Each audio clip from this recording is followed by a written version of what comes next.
Dave Hill here, and this week on the Novelizers, from Inside Out and The Daily Show, Lewis Black, comedian Langston Kerman, plus from Conan, Rob Kutner. This season's coming in hot. Don't want your popcorn, don't want your milk duds, don't want my shoes stuck in pools of sticky cola. Don't show me romance, don't show me fist fights, just show me words printed out under the book lights. Yeah, baby, novelize the movie. Give me sentences, paragraphs, and nothing to see. Yeah, novelize the movie. Write a book and turn it into a podcast. Welcome to the Novelizers. We've got a fantastic show, don't we, Stephen Levinson? We absolutely do. Fantastic show, fantastic season. What did you do with your time off between seasons, Dave? Just got super ripped, mostly. Nice. Yeah, constantly Cool. working out. How about you? I just sat in this closet waiting for you. Oh, good. Here you are. Glad we're back. Yeah, and wow, are we back? What a fantastic season! And we're novelizing our very first superhero movie. Yeah. Are you a big fan of any alternate universes like the DC universe or the Marvel universe? You know, this is a dangerous thing I'm about to say. Not really. Me too. I was always more of a fan of, in terms of comic books, more of the underground comics with an X, things like that. That's very respectable. That were more appealing to me. I don't know. I think it was just more interesting to me. But I don't know. I'm just one guy. Yeah, I can still get on board with a retelling At of a least for a major season. motion picture. And if you don't like the DC universe, we're skewering it. Yeah. Skewer? You've just hit a street called easy. Yeah, exactly. Anyway, we are novelizing the entire Batman movie, The Dark Knight, this season on the Novelizers. And for those DC Universe fans who've never heard the Novelizers before, and me, because I forgot during the break, what is the Novelizers? Oh, I'm glad you asked. You're asking me, right, Stephen? Sure, anyone on this chat can answer. You, me. Well, the Novelizers is you take classic films and retell them, but funny, from, some of the greatest comedy writers on earth, myself included. That is true. If I'm, can throw myself, I'm not calling myself one of the greatest. I'm just saying you let me write. No, you are one of the greatest, or you One of the wouldn't be greatest. here. True, that's true. You wouldn't be on the Novelizers. This is actually accurate. What a fantastic first episode of our series. Can you tell us, Dave, who is on the show and a little bit about them? For starters, Lewis Black, he played Anger in Inside Out and Inside Out 2. He had a regular spot on The Daily Show with Jon Stewart, and he's won multiple Grammys for Best Comedy Album. But you probably knew who I meant when I said Lewis Black. I'm just saying that in case you've been living under a rock.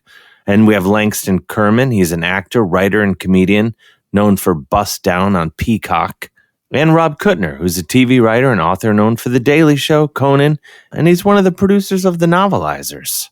He is. We couldn't do Which is this show. This show. Maybe his best credit of all. Yeah, well, he told me it was his favorite. Absolutely.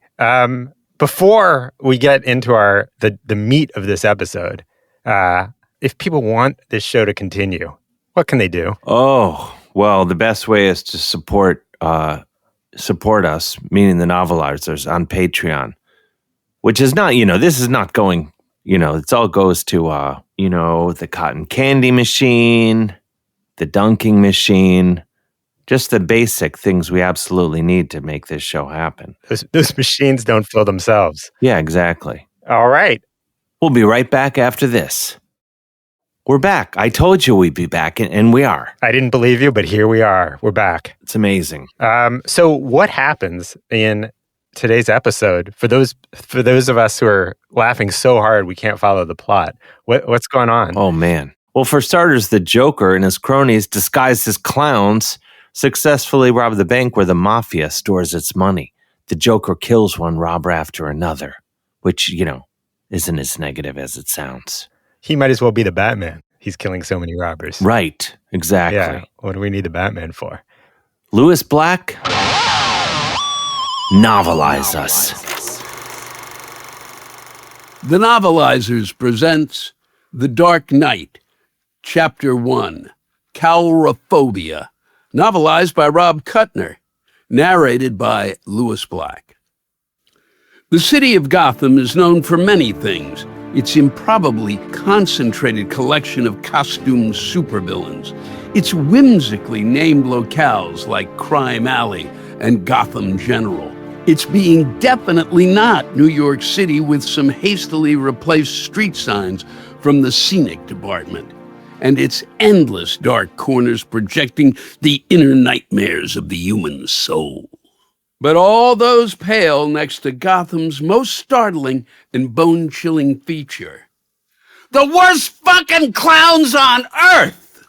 For instance, this gaggle of posers out today wearing cheap plastic clown masks.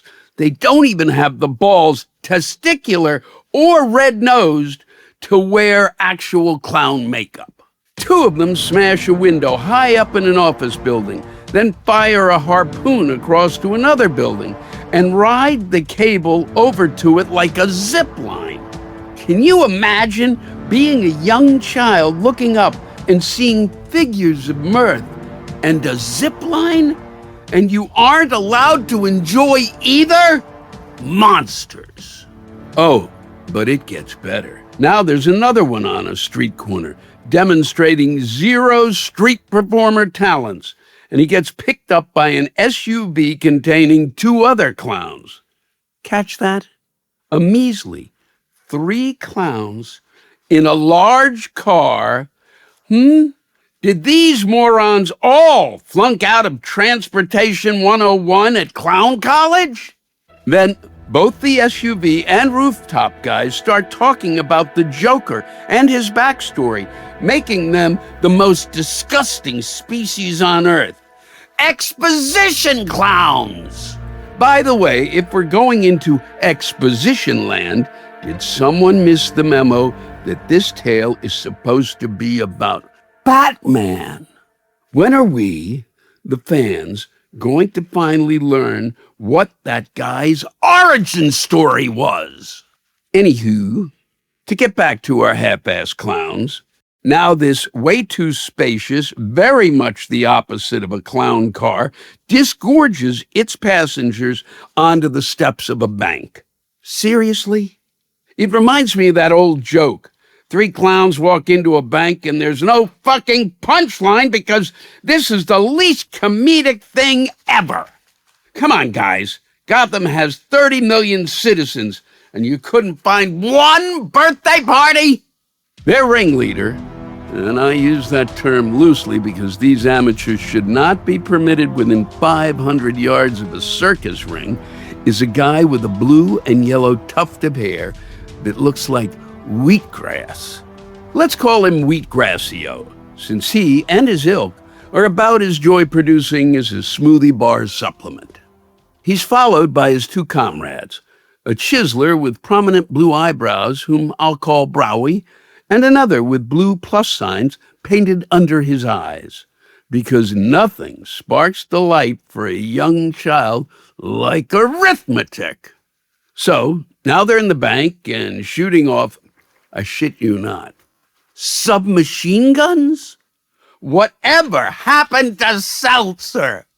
Finally, we get to meet one guy, not in clown face, presumably some sort of manager, which, in my experience in the corporate world, is an entirely different kind of clown. Then, one of the pseudo-clown crew grabs the bank security guard by the scruff of his neck, easily, like a mama dog. And yet, even with that impressive strength, he does not pick up 2 more and begin a whimsical bank security guard juggling act. Whither fun! Now, they're repeatedly yelling at everyone in the bank to put their hands up, but never, not once, tossing those open, raised hands a single party favor.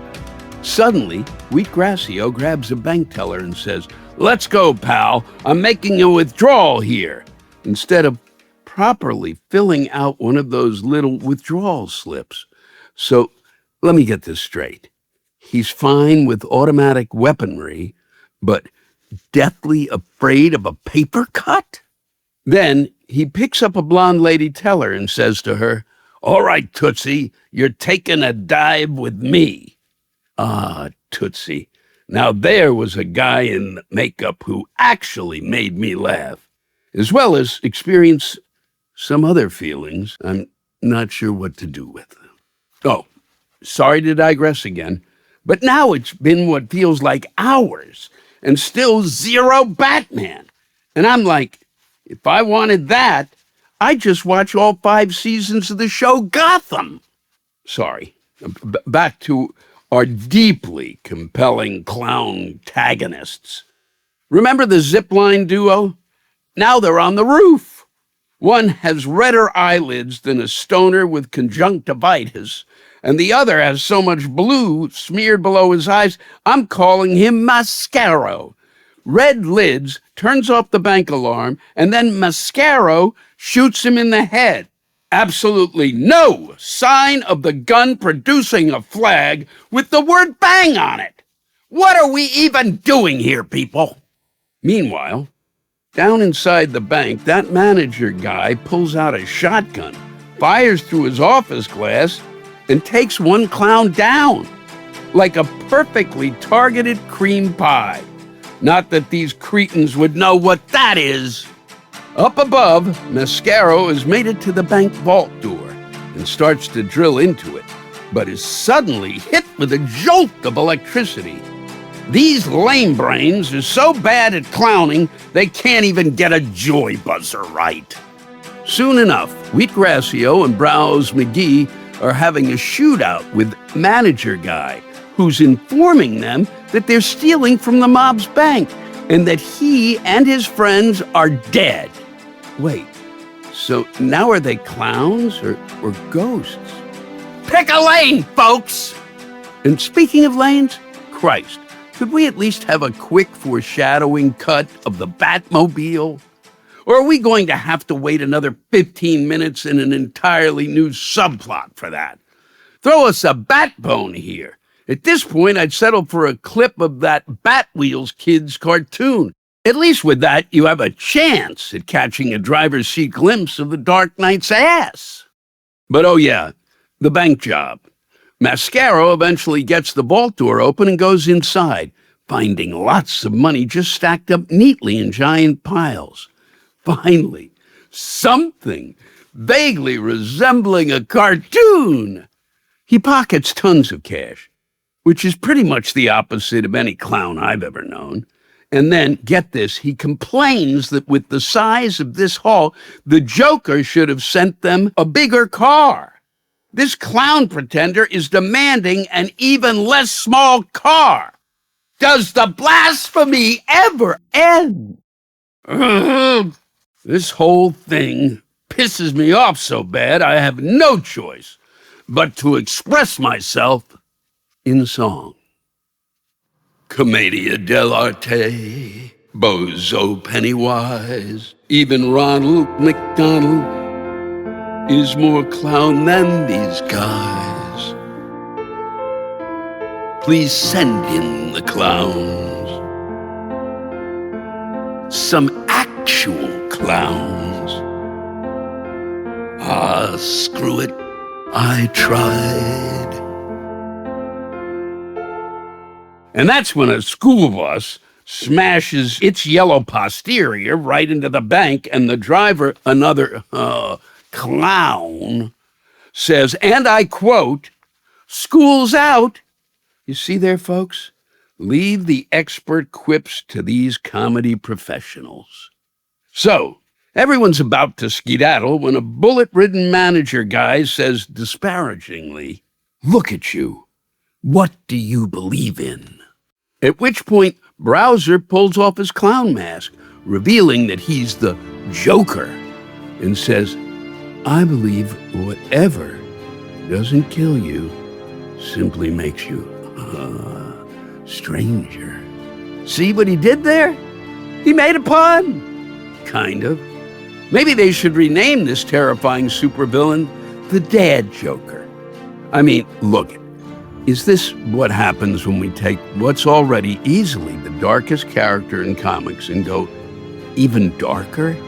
In this joy-free zone, not even a clown can crack a joke that wouldn't have gotten rejected from a Bazooka Joe comic? I'm not saying we have to go back to 1960s Batman winning a hula hoop contest, but can we have some fucking tonal variety here? Fortunately, this will probably be the last time a big-budget Batman story makes us all want to reach for the Bat Xanax. Okay, let's wrap this up. The Joker sticks something into Manager Guy's mouth, as if this had to be specified by now, not birthday cake. Then he ties the string attached to it to the bus, and then the bus drives off, pulling the string out, releasing some kind of gas into the bank. And the bus makes its escape by joining a caravan of regular school buses, but its rear is still emitting blasts of gas. So credit where credit is due.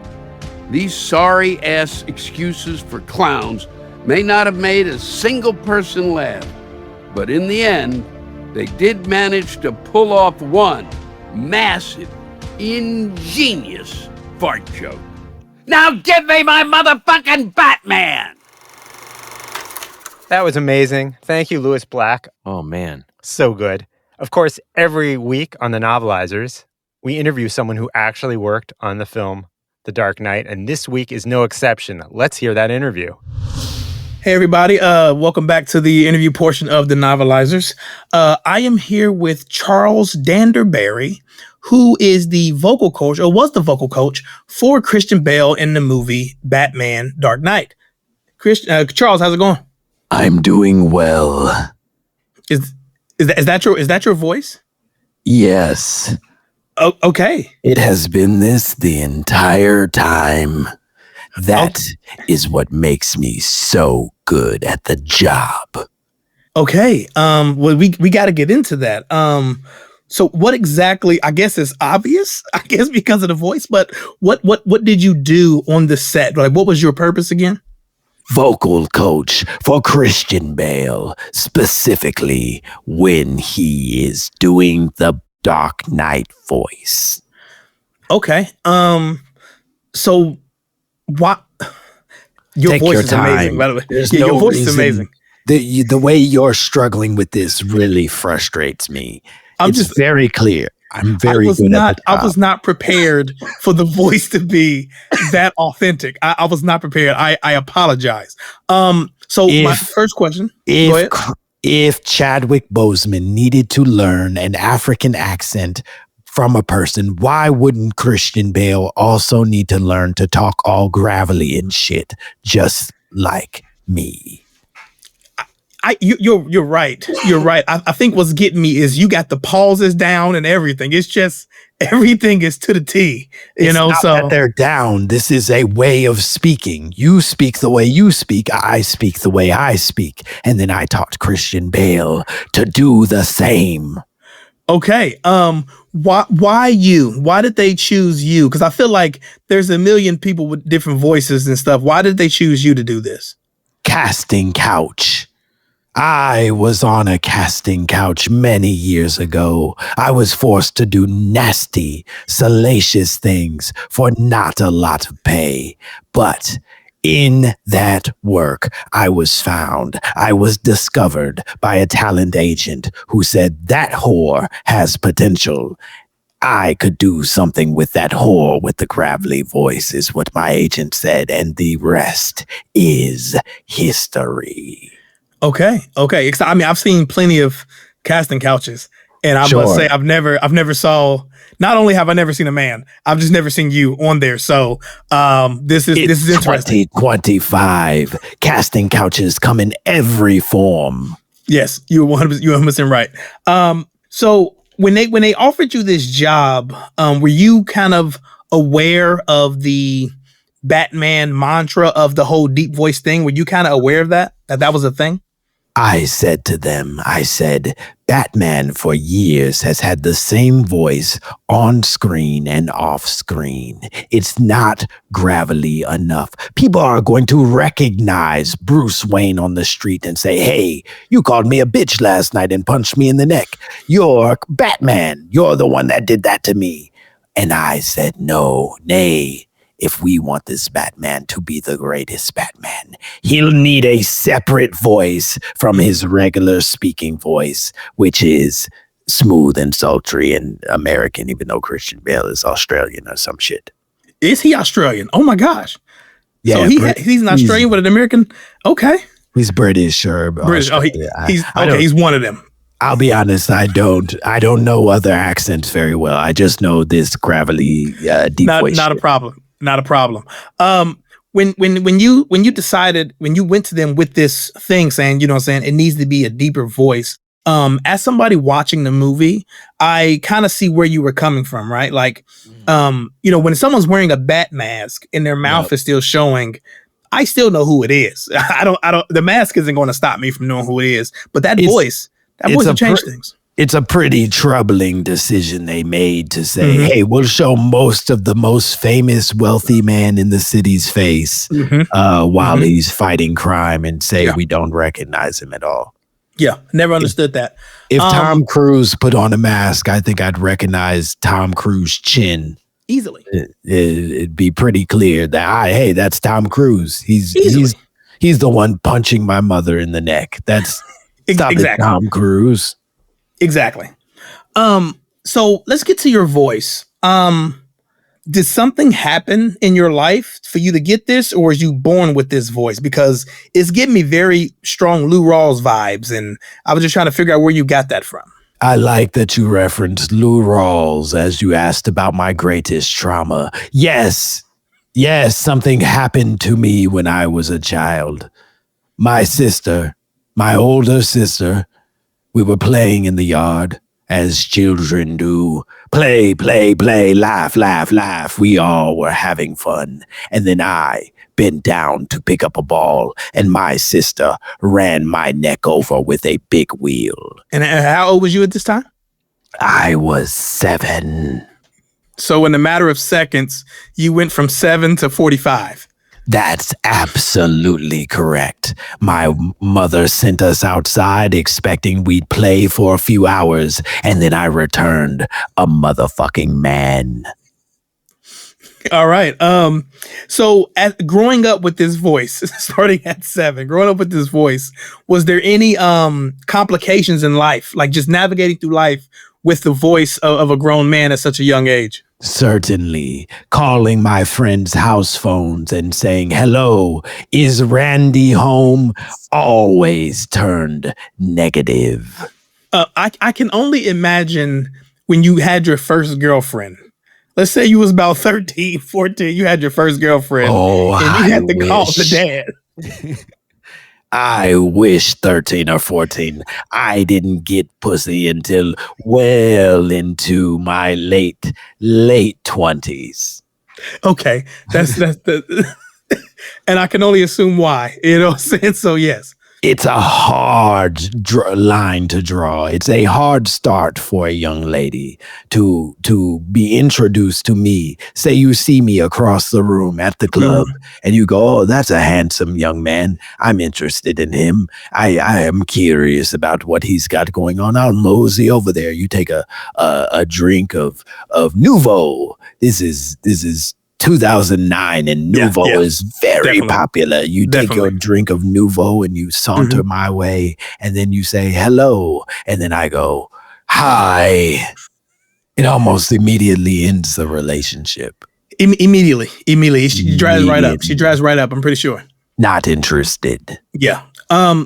So when you got the job, was there any, like, as you're training and teaching Christian Bale, was there any complications with that? Did he catch on easily, or did it take him a while to get to where you was trying to get him to? It took quite a while. He kept saying, I'm a legitimate actor. Why would I do this absurd cartoonish voice? To which I replied, shut the fuck up, shut the fuck up. Listen, man, don't blow this up for me. This is a big shot for me. There are no other jobs out there for dudes with voices like me. If you blow this for me, I swear to God, I'll kill you, Christian Bale. And then he understood and he worked a little harder to get the voice right. Okay. How does it feel like knowing that your voice was kind of one of the most famous, I would say, like superhero voices ever, because Dark Knight is one of the best movies ever, and you have a real big part in that. How did that feel? I think people aren't giving me enough credit for what I did. I think the voice is often made fun of on the internet. They say, ha ha ha, Christian Bale voice, absurd. But dare I say, it's the greatest choice any actor has ever made for a film. He went from being some sort of weird foreign white into the greatest detective of all time, simply because of this voice. Yeah. So why is it that, because your voice, the voice you have, I must say, just sounds like a very strong Christian black man. And what Interesting. Yes. I've been a white man this whole time. Interesting. Yeah, I'm just trying to see Interesting, you might say that. It's just, hearing him with that voice, it kind of, saying, like, brought out a lot where it was like, if you didn't see the movie, oh, this is a black guy talking, right? Batman's a black guy. Did you ever hear any, like, kind of like within the black community? Did you hear anything like, why does he have this voice? Is he culture appropriating? Did you have anything like that? No, that never came up. Christian obviously is a white man, and he is adapting my voice for his purposes. So there was never a concern that he would somehow sound like a pastor at a middling church. Okay, cool. No problem at all. So my question to you is, since your voice is so, I would say, known, right? You think of Morgan Freeman. You think of the clear eyes, dry guy. These are the voices that can carry Iconic. Iconic voices, right? And I put you up there. I respect you. I put you up there. Has there been any other work or any voiceovers that you may have been able to use your voice for or anything like that since Dark Knight? Unfortunately, no. I seem to have been put into a nasty little category that keeps me from working. I tried to be the Popeyes lady. Love that chicken at Popeyes. They said no. I tried to be Flo from Progressive. They said no. I remain just a man behind the mask, much like the man I served. But I mean, you gotta admit though, it's still like you're like a cult classic person, right? Like the guy that does Kratos, say from God of War, T.C. Carson, and the other guy, right? Like after a while, their faces, who they are. Do you get stopped like walking around or anything like that? Like anybody say, you know what, your voice sounds like Christian Bale? Has anybody stopped you or anything? Yes, a lot of people stop me, and the things they say are terribly unkind. They say your voice sucks. They say you made Christian Bale sound like an idiot. They say your voice is the worst part of The Dark Knight. And I say, ha ha ha, you can't catch me. I drive Uber. Okay. So I see the voice. I mean, I hear the voice and everything like that. Did you like lose emotion as well? Like, cause when you talk and you say, haha, like, I don't see joy. I don't see happiness. I just hear like deadpan and then see that. Is there still emotion there with you since you've had this voice in 7? I told you my neck was run over and I didn't have sex until my late 20s. What joy are you expecting of my life? Yeah. As I hear it back, I apologize. I kind of walked you into that one. I apologize for that. That is on you. 100%. Yeah, that's on me. I got to be a better interviewer when it comes to those things. Hey, I'm just happy we got you there. Yeah. So I'm growing. It's 2025, right? I can't judge. Can't assume. So for those who want to have a career or anything like that, or business in voiceover, or somebody that, like, let's say the little kid who is 14, he can't get the girl. He doesn't have friends. He got the pipsqueak voice. Any advice you can give him outside of getting ran over by your little sister? Is there any advice you can give him? You're saying don't offer that as advice. I feel like offering that is like a recipe for disaster, because when you were 7, that was going to be my first piece of advice. You're saying don't use my first piece of advice, which is have your neck run over by your older sister at 7 years old. Yeah. Okay. Yeah, Fair enough. Yeah. I guess if I am speaking to 14-year-olds and they no longer have the option to be run over by their sister in a big wheel at the age of 7, then I would say my next piece of advice is stay out of my business. There is no other job available. I'm the only one that should be working, and you need to figure something else out for you. Car wash, Burger King, wherever you need to take this voice, that's none of my business. But there are very few jobs out there. Hollywood is in a dark, dark place, and I'm not losing out to some 14-year-old hotshot who thinks he can be better than me, even though his throat wasn't run over by his sister when he was 7. Yeah. As an interviewer, I'm also seeing that this is a question I shouldn't have asked. And I apologize. Like, I'm still learning. I apologize. I didn't mean to rile you up. Or anything like that. I told you that I have been sexless and very poor for some time. Please stop offering ways for other people to steal my money and pussy. I apologize. Before we get out of here, I'll ask for a favor from you. Absolutely.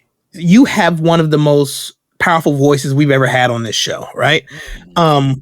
It would do me it would be a great service, and it would do me be very good for me if you were able to send us off, for the end of the interview, in your best Christian Bale, and he's doing it for the Novelizers, just saying something along the lines of, "Hey, Novelizers, we had a great interview. Everybody have a good day. I'm signing off." Anything you want to say to sign us off with your voice, it'll be great for the podcast. Excellent. Hold. Okay, I'm ready. Precious Novelizers, hear me and hear me good. This interview is complete. You have been infested with the coolest goddamn voice on the planet, and you're lucky to have heard it. We love you. You are precious little babies. Come back to us anytime, Novelizers. Okay, smooches. Love you. Bye. Thank you for that incredible interview. That's our show for today. Special thanks to this week's guests, Lewis Black, Langston Kerman, and Rob Kutner. See you next time. The Novelizers is hosted by me, Dave Hill, with Stephen Levinson, and produced by Stephen, Dennis DiClaudio, Cole Emoff, Graham Douglas, Kevin Carter, Christine Bullen, Rob Kutner, and Marla Radner, and distributed by Cincinnati Public Radio. Editing and mixing by Graham Douglas. Music by Cole Emoff. Theme song by Andrew Lynn. Special thanks to Brad Combs and Parabolic Studio in Manhattan. Follow The Novelizers on Instagram and support us on Patreon. The Novelizers is written and recorded without the use of AI. The Novelizers is an unauthorized work of parody. Copyright 2025, Novelizers, LLC. Is it just me, or has watching TV gotten way too complicated? There's a million different services and just too many bills to keep track of. Thankfully, there's Philo, a better way to TV. For as low as $33 a month, I get the channels I love. MTV, BET, Food Network, you name it. Plus, everything that AMC Plus has to offer. And guess what? They've added access to HBO Max Basic with Ads Plan and Discovery Plus, so I can enjoy all the best TV with one subscription. There are no contracts, no surprise fees, just one low price. And their DVR is awesome too. I can save everything I love on Philo for up to a year and skip the ads when I rewatch them. A total game changer. I signed up directly at philo.tv. That's philo.tv, so I could lock in the best price around. Philo's the easiest decision I've ever made. Now the hard one is trying to decide what to binge next.